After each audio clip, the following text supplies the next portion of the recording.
Ever notice how a shoe designed for 1970s track meets the scroll-happy aesthetics of TikTok and suddenly everyone's wearing it? Welcome to Unboxd Origins. I'm Howie, your resident science geek and accidental trivia sponge. And I'm Wyatt. I ask the big questions. Sometimes philosophical, often skeptical, always curious. Today, we're digging into how did the Adidas SL72 become TikTok's new it sneaker? All right, let's rewind to the beginning. The SL72 traces its DNA back to Adidas's early 1970s sprint and track experiments, a time when the brand was obsessed with performance, lightness, and a clean silhouette that wouldn't weigh a runner down. The original design language is unmistakable: a slim profile, low stack height, simple three-stripe branding, and just enough retro charm to make it photogenic without being flashy. Designers in the era prioritized a crisp side profile and minimal overlays, which meant the shoe read well from any angle, a tiny detail that matters a lot when your audience is looking at tiny, vertical smartphone screens. Fast forward a few decades, and the SL72 was one of many archival models living in the dusty corners of Adidas's catalog. Unlike more ostentatious retro icons, the SL72 never exploded into mainstream hype in its first life.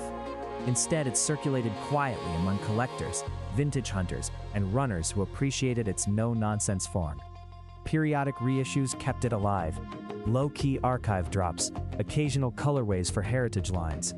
But nothing catapulted it into the zeitgeist until a perfect storm of social, cultural, and corporate nudges aligned. Then came two converging forces: fashion's renewed appetite for retro runners and the rise of TikTok as a cultural accelerant. Retro runners are inherently versatile. They can be styled as sport looks, paired with tailored trousers, or thrown into a thrifted, layered look. For the SL72, that versatility was amplified by its visual simplicity. The shoe reads as both authentic vintage and modern minimal. On TikTok, creators love replicable formulas. The SL72 is an easy prop. Neutral colorways, slim silhouette, affordable reissues.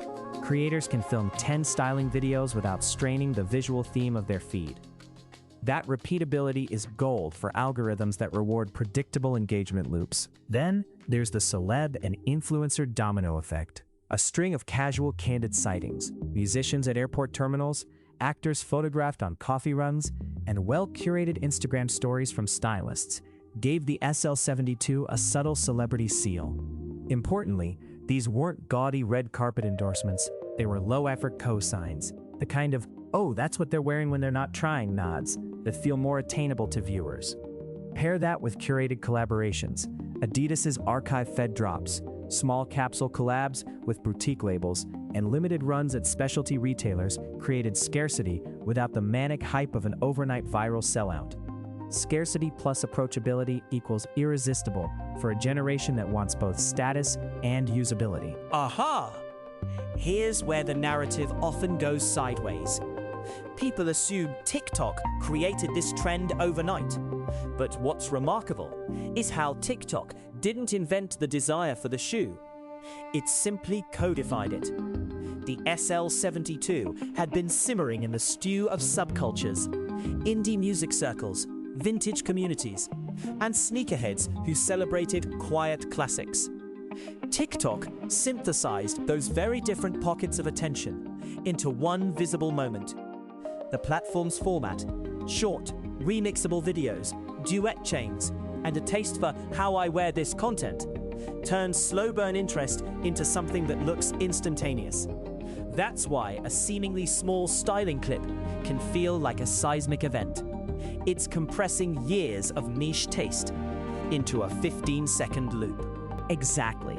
And there's also a tactile design reason the SL72 thrives in this environment. Its materials, think soft leathers or suede overlays, paired with a slim, often gum-colored sole, photograph like a dream under natural light and foam filters.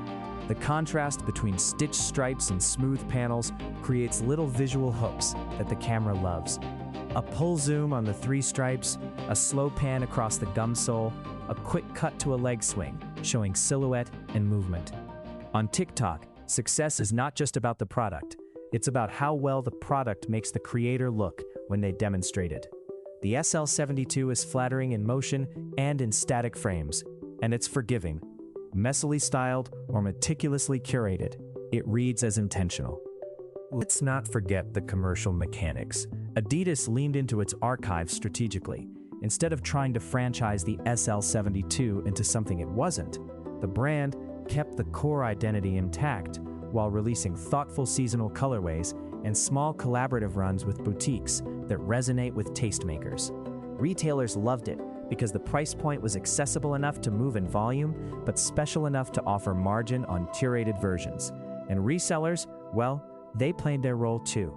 Limited runs plus real-world celebrity sightings create a feedback loop. People see the shoe on an influencer or in a thrift flip, want it, can find a reissue sold at a boutique, and then post a fit check that inspires someone else. Another small but crucial point: the shoe fits into multiple style tribes. It's not just for sneaker obsessives. It bridges vintage lovers, normcore, and the elevated casual set. That cross-tribe appeal multiplied its reach. On TikTok, trends that can be adapted across aesthetics survive longer because each creator makes it look fresh for their audience. You get the cottagecore-ish thrift flip, the high-fashion minimalist wearing them with a blazer, and the skater remix who pairs them with wide-leg jeans. That adaptability is part product design and part cultural luck. Aha! The human psychology bit is the secret sauce. TikTok users are mimics by convenience. They don't just admire, they replicate. The SL72's low barrier to styling, you don't need a stylist or a huge budget to look good in them. Made them easy to copy. When something is easy to imitate and produces a visually satisfying result, the platform's algorithm essentially self-reinforces the trend. It's like memetics meets retail. And here's a twist few people mention. The SL72 benefits from being an anti-hype hype shoe. It's cool because it looks casual, not because it screams luxury. That perceived authenticity resonates strongly with an audience that's simultaneously skeptical of overt marketing and hungry for communal taste markers. That authenticity is magnified when creators pull an archival narrative into their content. Videos showing thrift flips, found at a flea market stories, or quick clips about my grandma's old sneakers feed into a larger narrative about sustainability and personal history. That is increasingly relevant to Gen Z and younger millennials, who want purchases that feel story-rich rather than brand-driven. Adidas's implicit permission to remix and rewear their old designs, rather than over-engineer them, let creators tell those stories without feeling like brand shills. And finally, let's talk timing. Trends don't just spread because something is pretty. They spread when social culture is primed for a particular aesthetic. The SL72 rode several ongoing cultural currents: a revival of retro runners, the thrift and upcycle wave, and a craving for understated pieces that look curated but lived in. Combine that with celebrity sightings and tasteful drops, and TikTok's engine did the rest. So, why does any of this matter beyond sneakerheads? Because the SL72 is a case study in how products move through modern culture. It shows the interplay of design clarity, platform affordances, and human psychology. A simple, well-made object can be resilient across decades if the conditions are right. It also highlights how younger consumers curate identity through objects that feel personal and unmanufactured. The SL72's rise is less about manufacturing desire and more about enabling expression. The shoe is a blank canvas that invites people to tell a story. Sum it up, design made it adaptable. Archives kept it available. Collabs and celeb sightings gave it credibility. And TikTok gave it a way to be copied and remixed faster than a trend cycle could traditionally support. The result is a shoe that's both nostalgic and modern, quiet but ubiquitous, a perfect storm for virality in a platform-driven culture. And the deeper takeaway is that virality isn't magic, it's pattern recognition for humans and for algorithms. When a product aligns with aesthetic simplicity, platform mechanics, social proof, and a cultural itch. It becomes more than footwear. It becomes a shared language. The SL72 isn't just a sneaker everyone's wearing. It's a small piece of visual grammar that many creators use to say, "This is my taste." If you liked unpacking this origin story, hit like, subscribe, and share this video so we can keep digging into the things you thought were just ordinary. So, if you ever scroll past a pair of shoes and wonder why everyone suddenly owns them, remember, it might be less about the shoe and more about the story being told on a tiny screen. How did the Adidas SL72 become TikTok's new it sneaker? Turns out, it was already pretty much designed to be.